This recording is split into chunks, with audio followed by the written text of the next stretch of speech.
नमस्कार। UPSC competitive exams की तैयारी करने वालों के लिए एक बहुत बड़ी खबर है। सुप्रीम कोर्ट ने आरक्षण के इस्तेमाल पर एक ऐसा फैसला सुनाया है जो आने वाले समय में सब कुछ बदल सकता है। चलिए आसान भाषा में समझते हैं कि इस फैसले का असली मतलब क्या है और ये इतना जरूरी क्यों है। तो इस पूरे फैसले का निचोड़ क्या है? बिल्कुल सिंपल शब्दों में कहें तो सुप्रीम कोर्ट ने यह साफ कर दिया है कि कोई भी कैंडिडेट एक ही एग्जाम में 2 बार यानी डबल फायदा नहीं उठा सकता। मतलब अगर किसी ने एग्जाम के किसी भी स्टेज पर आरक्षण का फायदा ले लिया तो फिर वो फाइनल लिस्ट में जनरल कैटेगरी की सीट पर क्लेम नहीं कर सकता। चलिए इसे थोड़ा और गहराई से समझते हैं। कोर्ट का सिद्धांत बहुत सीधा है। अगर कोई उम्मीदवार परीक्षा के किसी भी पड़ाव पर, चाहे वो प्रीलिम्स हो, मेंस हो या फिर इंटरव्यू, आरक्षण का कोई भी लाभ जैसे कम कट ऑफ या उम्र में छूट उठाता है तो फाइनल मेरिट लिस्ट में उसकी गिनती आरक्षित कोटे में ही होगी। वो जनरल कैटेगरी की सीट नहीं ले सकता। तो आखिर ये पूरा मामला शुरू कहाँ से हुआ? ये कहानी शुरू होती है साल 2013 की भारतीय वन सेवा यानी IFOS परीक्षा से। इसी एक परीक्षा से निकला एक विवाद आज एक ऐतिहासिक फैसला बन गया है।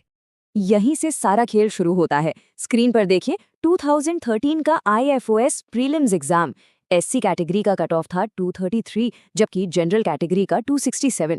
एक उम्मीदवार जी किरण SC कैटेगरी से थे, उनके नंबर आए 247। उन्होंने अपनी कैटेगरी के कट ऑफ से ज्यादा स्कोर किया और क्वालिफाई कर गए। वहीं दूसरे उम्मीदवार एंटनी मरप्पा जनरल कैटेगरी से थे, उन्होंने 270 स्कोर किया और अपने कट ऑफ से क्वालिफाई हुए। यहाँ तक तो सब ठीक लग रहा है ना? लेकिन असली मोड़ इसके बाद आया। जब फाइनल रिजल्ट आया तो जी किरण को मिली ऑल इंडिया रैंक 19 और एंटनी मरप्पा को मिली रैंक 37। अब यहीं से असली विवाद छिड़ गया। जी किरण का कहना था कि उनकी रैंक इतनी अच्छी है तो उन्हें जनरल कैटेगरी की सीट मिलनी चाहिए, न कि आरक्षित कोटे की। ये मामला पहले कर्नाटक हाईकोर्ट पहुंचा और फिर देश की सबसे बड़ी अदालत यानी सुप्रीम कोर्ट। और मजे की बात यह है कि इस मुद्दे पर दोनों अदालतों का नजरिया बिल्कुल एक दूसरे से एकदम अलग था। चलिए देखते हैं कि दोनों में क्या टकराव था। यहाँ दोनों के तर्कों में जमीन आसमान का फर्क था। कर्नाटक हाईकोर्ट ने कहा कि भाई प्रीलिम्स के नंबर तो फाइनल रिजल्ट में जुड़ते ही नहीं है, तो वहां अगर आरक्षण का लाभ ले भी लिया तो क्या फर्क पड़ता है। लेकिन सुप्रीम कोर्ट ने इस दलील को सिरे से खारिज कर दिया। सुप्रीम कोर्ट ने कहा कि शुरुआती स्टेज पर मिली कोई भी छूट, कोई भी रियायत पूरी परीक्षा पर एक डोमिनो इफेक्ट डालती। तो ये डोमिनो इफेक्ट है क्या? यही वो एक कॉन्सेप्ट है जिस पर सुप्रीम कोर्ट का पूरा फैसला टिका हुआ है। आइए समझते हैं कि अदालत का इस डोमिनो इफेक्ट से असल में मतलब क्या था। डोमिनो इफेक्ट का सीधा सा मतलब है कि अगर किसी उम्मीदवार ने एग्जाम के शुरुआती दौर में ही कोई रियायत ले ली, जैसे कम कट ऑफ या उम्र में छूट, तो इसका असर एक के बाद एक पूरी परीक्षा पर पड़ता है। ये रियायत ही तो तय करती है कि कौन अगले लेवल तक पहुंचेगा और कौन कंपटीशन से बाहर हो जाएगा। ये एक चेन रिएक्शन शुरू कर देती है जिसे बीच में नहीं तोड़ा जा सकता। सुप्रीम कोर्ट ने यह फैसला सिर्फ एक सोच के आधार पर नहीं दिया, इसके पीछे हमारे संविधान की मजबूत नींव है।